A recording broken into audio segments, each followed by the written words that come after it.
কোথায় তুমি? কোথায় গিয়েছো? এক্ষুনি আমার সামনে এসো। ওং হ্রিং ক্লিং পট স্বাহা রক্ত কুসুম দেবায় নমঃ স্বাহা পট। আজকে আমি দেখেই ছাড়বো এই তান্ত্রিক এখানে বসে কি করে। রোজ রোজ শ্মশানে বসে তান্ত্রিক কিসের এত সাধনা করে। আজকে আমি না দেখে ছাড়বো না, দেখেই ছাড়বো আজকে।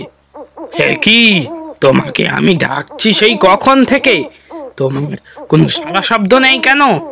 এসো বলছি, এক্ষুনি এসো। তোমার তোমার জন্য সুখের সংবাদ রয়েছে। তাড়াতাড়ি তাড়াতাড়ি করে আমার কাছে এসো।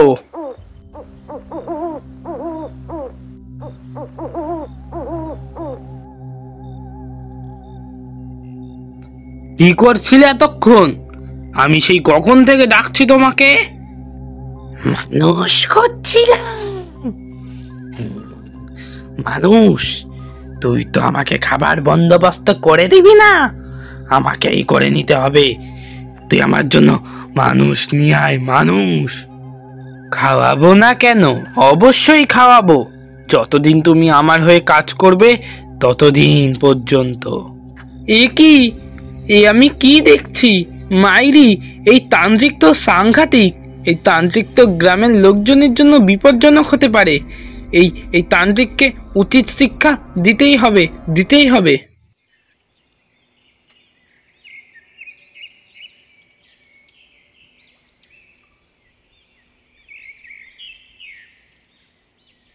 জমিদার বাবু, আমাকে একটু তাড়াতাড়ি করে ছেড়ে দিন না। বাড়িতে আমার অনেক কাজ রয়েছে, সেগুলো করতে হবে। আবার স্টেশনেও যেতে হবে, বুঝলেন? সে কি, খামোখা তুমি স্টেশনে যেতে যাবে কেন? কি হয়েছে? কেউ আসছে নাকি আজকে? বাজার সদাই করবে বললে, কে আসছে? আজ্ঞে জমিদার বাবু, আপনি ঠিকই ভেবেছেন। আমার ছেলে আজকে আসছে শহর থেকে, সে কারণে তাকে স্টেশনে নিয়ে আসতে যাব আর কি। ও, তোমার ছেলে মানে খোকন? কত বছর পর ও গ্রামে আসছে।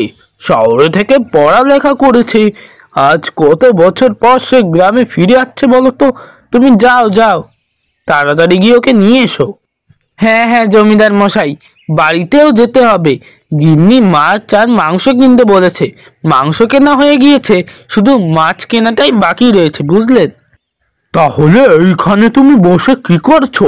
তাড়াতাড়ি বাড়িতে যাও, গিয়ে সমস্ত বন্দোবস্ত করো। গিয়ে যাও যাও। দিবাকরের ছেলে আজ শহর থেকে ফিরছে এই গ্রামে। পড়ালেখা করার জন্য সে শহরে চলে গিয়েছিল নিজের মাতৃভূমিকে ছেড়ে দিয়ে। আজ সে ফিরে আসছে এই গ্রামে। কানাইদা, ও কানাইদা, ইলিশ মাছ রয়েছে তোমার কাছে? আমার যে জোড়া ইলিশ লাগবে গো। এক জোড়া ইলিশ মাছ দাও তো, ভালো দেখে, তাড়াতাড়ি করে দাও। আরে দিচ্ছি দিচ্ছি। কেন, বৌদি কি আমাদের খুব রাগ করেছে জোড়া ইলিশ খাওয়ার জন্য, যে তুমি জোড়া ইলিশ নিতে হাজির হয়েছ আজ? আরে তেমনটা নয়, আসলে আমাদের ছেলে খোকন পড়ালেখার জন্য শহরে গিয়েছিল না, সে আজকে আমাদের এই গ্রামে আসছে। ও গ্রামে আসছে। ও আচ্ছা, তাহলে এই ব্যাপার।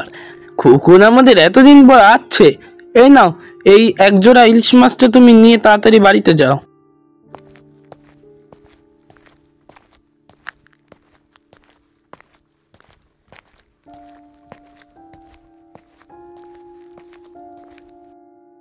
কেউ কি বাড়িতে আছেন? আমাকে দুটো ভিক্ষা দেবেন মা? আমি অনেক দূর থেকে আসছি, আমার খুব খিদে পেয়েছে। ভিতর থেকে একজন বৃদ্ধা বললেন, দাঁড়ান, আমি আসছি। সেই ভিখারি তান্ত্রিকের সামনে এসে দাঁড়ালেন এক বৃদ্ধা মহিলা, তার হাতে লাঠি ধরা। আপনি কে বাবা? আপনি আমাকে চিনবেন না, আমি একজন ভবঘুরে সাধক। এদিক ওদিকে ঘুরে বেড়াই নিজের পেটের দায়ে। আমাকে আমাকে কয়েকটা ভিক্ষা দিতে পারবেন মা? কিছু চাল ডাল। আচ্ছা, আপনি কিছুক্ষণ অপেক্ষা করুন, আমি আপনার জন্য কিছু চাল ডাল নিয়ে আসছি। বৃদ্ধা তান্ত্রিককে চাল দেওয়ার জন্য ঘরে যাবে, তখনই রাজু হাজির হলো। এ কি মা, তোমার দুপুরে ভাত ঘুম নেই? তুমি শুধু শুধু এখানে এই লোকটার সঙ্গে কি কথা বলছো শুনি? এ তো সাধু বাবাকে দুটো চাল ডাল দিচ্ছিলাম, উনি অনেক দূর থেকে এসেছেন। ওনাকে দেখে তো মনে হচ্ছে উনি সম্পূর্ণভাবে স্বাভাবিক সুস্থ। তো উনি কাজ কাম করে খেতে পাচ্ছে না? হ্যাঁ, আমাদের বাড়িতে ভিক্ষা চাওয়ার জন্য কেন এসেছে? বলো বলো, তুমিই বলো। আমার সঙ্গে তুমি এইরকম ব্যবহার কেন করছো? আমি তো তোমাকে চিনিও না পর্যন্ত। আমরা সাধক, আমরা ভিক্ষা করব না তো কি করবে? সে আপনি যেই হন না কেন, শুধুমাত্র আমাদের বাড়িতেই কেন এলেন আপনি? বাকি সবার বাড়িতে গিয়ে আপনি ভিক্ষা চান, তারা অবশ্যই আপনাকে সাহায্য করবে। এখানে আপনার কি চাই? এইসব তো কি বলছিস? এক্ষুনি সাধু বাবার কাছে ক্ষমা চা। তুমিও মা, তুমিও শুরু করে দিয়েছো। তোমাকে আমি বলেছি না এইসব সাধু সন্ন্যাসীদের পাল্লায় পড়বে না। তুমি এক্ষুনি আমার সঙ্গে ঘরে যাবে, এক্ষুনি আমার সঙ্গে ঘরে চলো। তো ঘরে চলো, তুমি ঘরে চলো। রাজু তার বৃদ্ধা মাকে নিয়ে ঘরের মধ্যে চলে গেলেন, আর বাইরে সেই তান্ত্রিক দাঁড়িয়ে রইল। এই হতচ্ছাড়াটার জন্য একটা টাকাও পেলাম না আজকে, না ভিক্ষা পেলাম না টাকা পয়সা। আজকে না খেয়ে থাকতে হবে আমাকে। হতচ্ছাড়াটাকে ছাড়া যাবে না, ওর 12টা বাজিয়ে ছাড়বো আমি।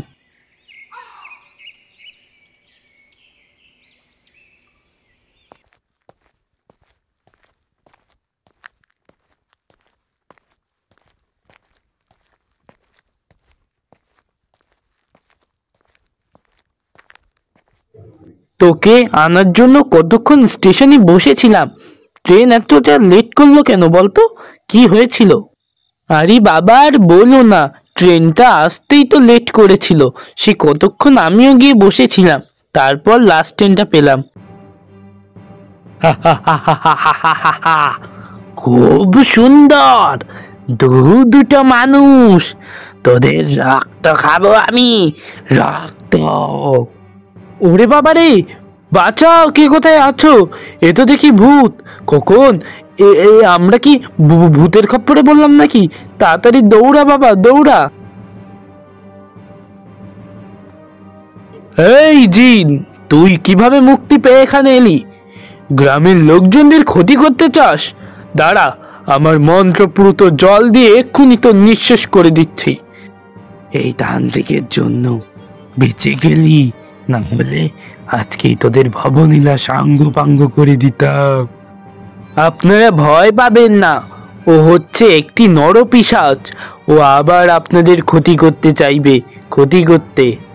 আপনি আমাদের সঠিক সময় এসে বাঁচিয়েছেন বাবা, অসংখ্য ধন্যবাদ আপনাকে।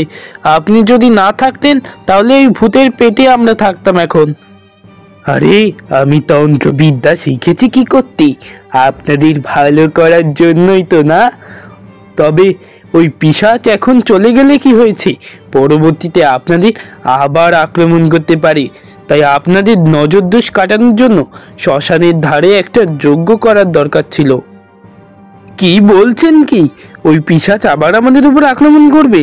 না না, আপনি ওই যজ্ঞটা করার ব্যবস্থা করুন, আমরা যত টাকা লাগে দিব। না না, টাকা পয়সা কিচ্ছু লাগবে না, শুধু আপনারা একবার আসবেন আগামীকাল রাতে শ্মশানে, তাহলেই হবে। আপনাদের নামেই তো পুজো, তাই তো? তাই কালকে চলে আসবেন কিন্তু। অবশ্যই আসবো বাবা, আপনি আমাদের জন্য এতটা করছেন, আপনাকে তো আমরা ঠিকমতো চিনিও না। অসংখ্য ধন্যবাদ আপনাকে, আপনার মতো ভালো মানুষ আর নেই। আরে হয়েছে হয়েছে, আমি আর কে রে, ওপরওয়ালার হাতেই সব কিছু থাকে। তবে কালকে ঠিক মনে করে চলে আসবে, ঠিক আছে?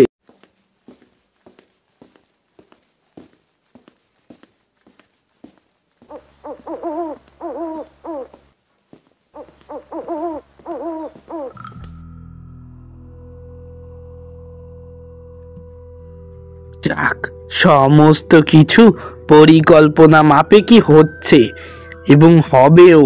তুই চিন্তা করিস না, এইবার আমার বুদ্ধি খাটিয়েছি আমি। হে হে হে হে হে। শোন, আমার ভাগের কথা ভুলে যাস না। আমার মানুষ চাই, মানুষ। একজনকে না খেলে আমার তৃষ্ণা যে এখনো মিটছে না। খুব খিদে পেয়েছে, খুব। এই পথ দিয়ে তুই যাকেই যেতে দেখবি তাকেই খেয়ে নিবি। এত কথা বাদ, এখন এখন আমাকে আসতে দে। তুই এখানে বসে থাক, যে যাবে তাকেই খেয়ে নিবি।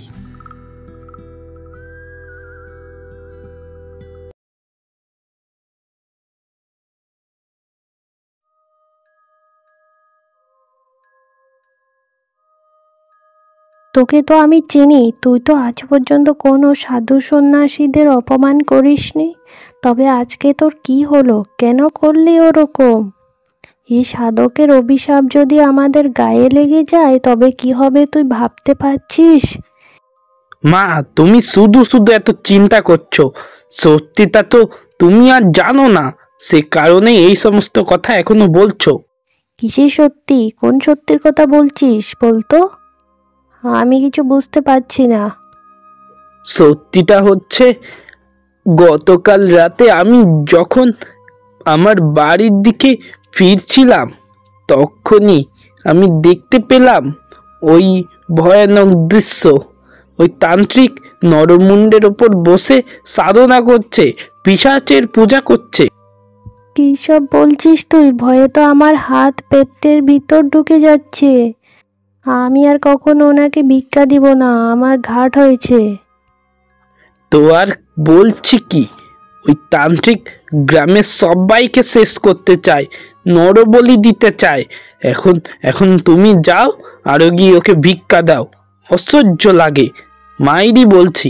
ওই সালা তান্ত্রিককে যদি উচিত শিক্ষা না দিয়েছি।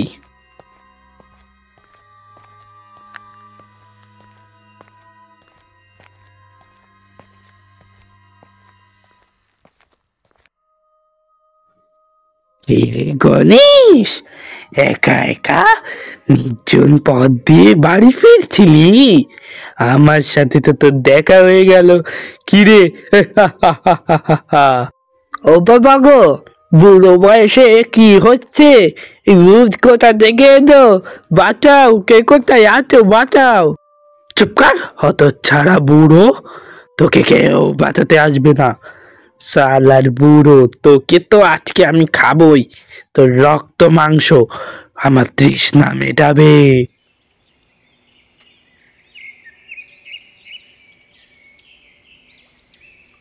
পরের দিন সকাল হতেই শ্মশানের ধারে পাওয়া যায় গলে পচে যাওয়া গণেশ খুড়োর সেই লাশটা।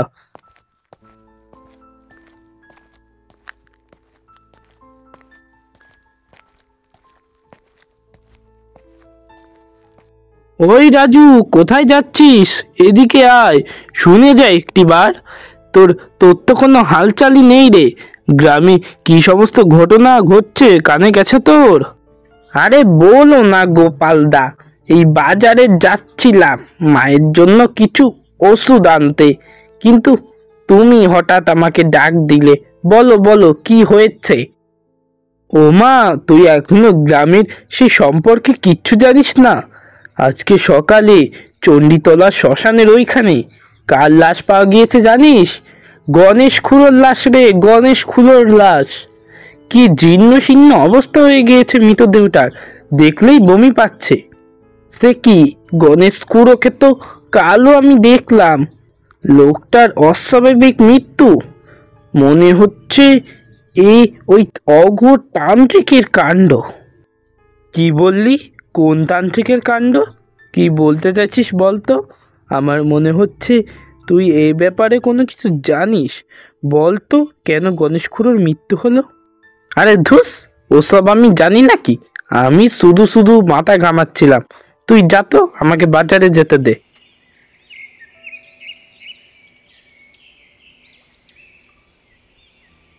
চারিদিকে শুনশান নিস্তব্ধতা। এরই মাঝে দিবাকর আর তার ছেলে খোকন হেঁটে যাচ্ছে ওই তান্ত্রিকের কাছে যাবার জন্য। শোন বাবা, ওই পিশাচ কিন্তু আমাদের পিছু নিয়েছে, তাই সাবধানে জঙ্গলের রাস্তাটা ধরে শ্মশানে পৌঁছাতে হবে। আরে, এত রাতে গ্রামের এই জঙ্গলের রাস্তাটায় ওরা কারা?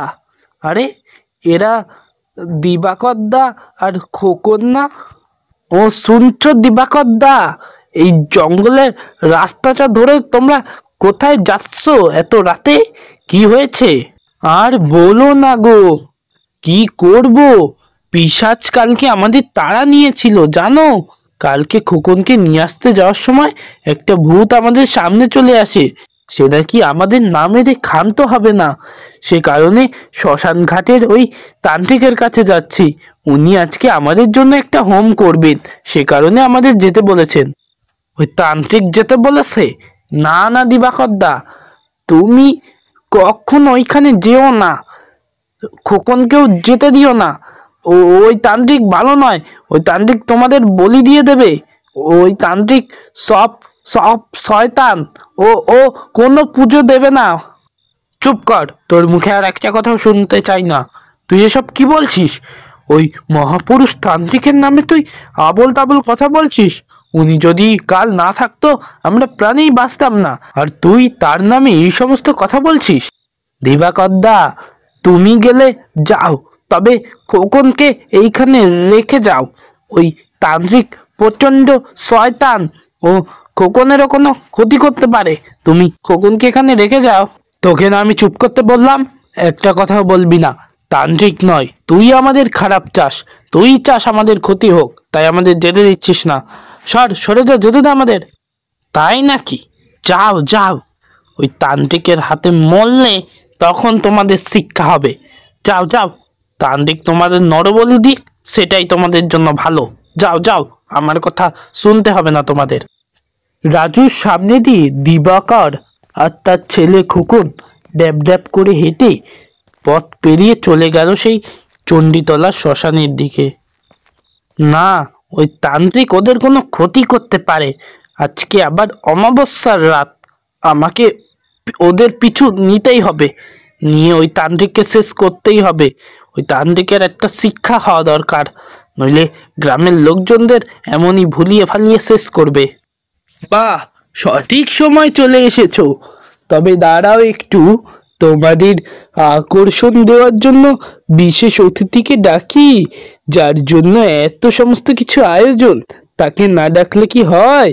কোথায় তুমি? আসল অতিথি বলতে আমরা তো কিছুই বুঝতে পারছি না তান্ত্রিক বাবা। আপনারা তো শুধু আমাদের দুজনের কথাই বলেছিলেন, আর কারো কথা তো আপনি আগে বলেননি। সমস্ত কথা কি তোমাদের আমি বলবো নাকি? তোমরা দাঁড়াও। কোথায় গেলে? এদিকে এসো। প্রকটম জিনম রুদ্রমূর্তি ধারণম জবাকুসুম নমঃ। এসো এসো বলছি। এসেছি। আমার জন্য মানুষের বন্দোবস্ত করেছিস তো? না করলে কিন্তু তোর গাল মোটকাবো, তোর রক্ত মাংস খাবো। আরে করেছি করেছি, কেন করব না? এই যে ছেলেটাকে রেখে দিয়ে ওর বাপটাকে খেয়ে ফেল। ওর বাপ আমার কোনো চুলোয় কাজে আসবে না। ওই ছেলেটাকে আমার লাগবে, ওকেই তো আমি বলি দেব। তার মানে রাজুই সঠিক কথা বলছিল। আপনি ভণ্ড, আপনি একটা শয়তানের উপাসক। আমাদের নরবলি দেবেন আপনি? সবটাই আপনার খেলানো ছক। হ্যাঁ, সবটাই আমার ফাঁদ। যেমন শিকার করতে গেলে ফাঁদ ফেলতে হয়, ঠিক তেমনই ফাঁদ ফেলেছি। আর তোরা হরিণ আর ছাগলের মতো আমার ফাঁদে পাও দিয়ে দিয়েছিস। সেটা কখনো সম্ভব নয়। ফাঁদে পড়লেও ফাঁদ থেকে উদ্ধার করতে আমি এসেছি। তুই কিচ্ছু করতে পারবি না পাপিষ্ঠ। তোর তোর দমন আমার হাতেই। আগুন দিয়ে তোকে জ্বালিয়ে শেষ করব শয়তান। এই হতচ্ছাড়াটাই আবার এখানে এলো। জ্বলে পড়ে যাচ্ছে আমার সর্বাঙ্গ। আমি পুড়ে ছাই হয়ে গেলাম। আমাকে বাঁচাও। এই এই আমাকে বাঁচা। কে কোথায় আছিস? জিন, আমাকে বাঁচা।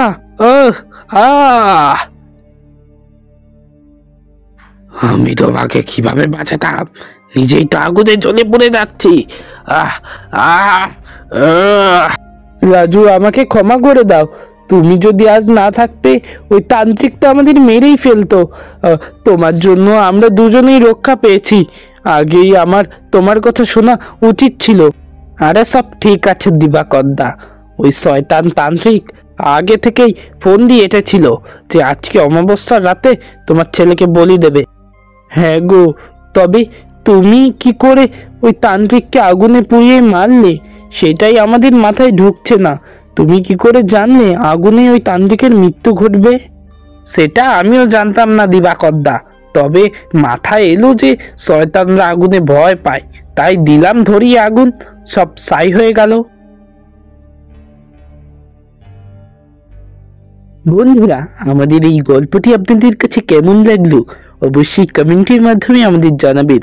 আর ভিডিওটি ভালো লাগলে লাইক করে পাশে থাকা সাবস্ক্রাইব বাটনে প্রেস করে নোটিফিকেশন অল করে রাখবেন, কারণ ভবিষ্যতে এরকম গল্প আসতে চলেছে।